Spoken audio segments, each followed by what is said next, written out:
Ionization energy is the amount of energy required to remove an electron from outermost shell of a gaseous isolated atom in its ground state. इस definition के अंदर ये isolated gaseous atom word क्यों use किया मैंने? Amount of energy required to remove an electron तो ठीक है, but why I use the word isolated gaseous atom? यही क्वेश्चन है आज का। बहुत ज्यादा इंपॉर्टेंट क्वेश्चन है, again from NCERT text book, from the chapter Classification of Elements in Periodicity and Property. What is the significance of the term isolated gaseous atom and ground state while defining ionization enthalpy and electron gain enthalpy? आइए discuss करते हैं simplest possible language में। Try to explain it to you. और उसके पहले अगर आपने अभी तक नहीं किया है, सब्सक्राइब द चैनल। अरे केमिस्ट्री के लिए है ये चैनल, फुल ऑफ केमिस्ट्री। तो subscribe the channel and hit the bell icon so that whenever video is uploaded you come to know about same.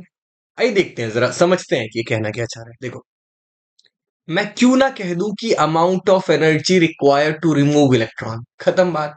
नहीं, देखो अगर मैं कह दूं कि भाई एक मेटल में से या नॉन मेटल में से इलेक्ट्रॉन निकालने में जितनी एनर्जी लगती है उसको हम आयोनाइजेशन एनर्जी कहते हैं, तो टेक्निकली गलत हो जाएगा। कैसे गलत हो जाएगा? देखो फॉर एग्जांपल आयरन, कभी एक आयरन तो होता नहीं, साथ में ऑब्वियसली क्रिस्टल होता है आयरन का, खूब सारे आयरन होते हैं। तो जब मैं आयरन को हीट करना शुरू करूंगा ना, किसी मेटल को हीट करूंगा, तो सबसे पहले ये क्रिस्टल टूटेगा। Some amount of energy will be use to break the crystal और isolate the atom. Amount of energy will be required to isolate the atom. सबसे पहले तो यही होगा, बॉन्ड टूट जाएंगे जी, सारे आयरन एटम अलग हो जाएंगे। चलो उसके बाद अगर मैं और हीट करूं, तो अगर अगर फॉर एग्जांपल अगर वो सॉलिड है तो कुछ अमाउंट ऑफ एनर्जी यूज हो जाएगी उसको लिक्विड से गैस बनाने में। ठीक है, चेंज ऑफ स्टेट क्या क्या हो सकता है? सबसे पहले आप हीट करेंगे तो बॉन्ड्स टूटेंगे, फिर हीट करोगे तो अमाउंट ऑफ एनर्जी यूज हो जाएगी लिक्विड, अगर वो सॉलिड है तो लिक्विड और गैस बनाने में। उसके बाद जब आप एनर्जी इलेक्ट्रोलाइट और हीट करोगे ना, तो क्योंकि वो बॉन्ड टूट चुके हैं, गैसियस स्टेट में आ चुका है, सारी फिजिकल चेंजेस हो चुके हैं, तब जाकर के वो एनर्जी अब इलेक्ट्रॉन तक पहुंचेगी और इलेक्ट्रॉन उसको एब्जॉर्ब करके एटम से बाहर आ जाएगा। तो टेक्निकली तो आयोनाइजेशन एनर्जी सिर्फ लास्ट वाली हुई, लेकिन अगर मैं खाली ये कह दूं कि it is amount of energy required to remove electron, तो बाय डिफॉल्ट उसमें आइसोलेशन वाली एनर्जी, चेंज ऑफ स्टेट वाली एनर्जी भी इंक्लूड हो जाएगी। अच्छा एक और चीज है, मान लिया इलेक्ट्रॉन एक्साइटेड स्टेट में, आपको पता है ना, इलेक्ट्रॉन जब अपनी ऑर्बिट में घूम रहा होता है उसको ग्राउंड स्टेट कहते हैं। कहीं से उसको एनर्जी निकली तो वो जंप करके हायर ऑर्बिट में चला जाता है, जिसको उसके एक्साइटेड स्टेट कहते हैं। अब मान लिया इलेक्ट्रॉन एक्साइटेड स्टेट में था, हमने वहीं से इलेक्ट्रॉन निकाल लिया, तो हमें कम एनर्जी लगी क्योंकि थोड़ा सा ऊपर तो वो पहले ही आ गया था। ये भी चीटिंग हो गई।